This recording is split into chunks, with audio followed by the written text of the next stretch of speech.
A slip 2 knit 1 pass 2 slip stitches over is a central double decrease that works 3 stitches together to form a single stitch.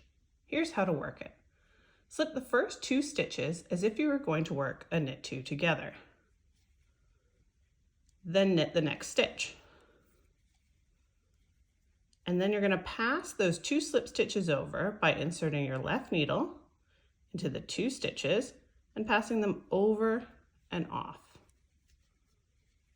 I've taken 3 stitches and worked them together into 1 stitch, decreasing 2 stitches in the process. In this swatch, I've worked a slip 2 knit 1 pass 2 slip stitches over at the center, and you can see the decrease line forming. For more information on types of decreases and decrease lines, check the tutorial link in the video notes.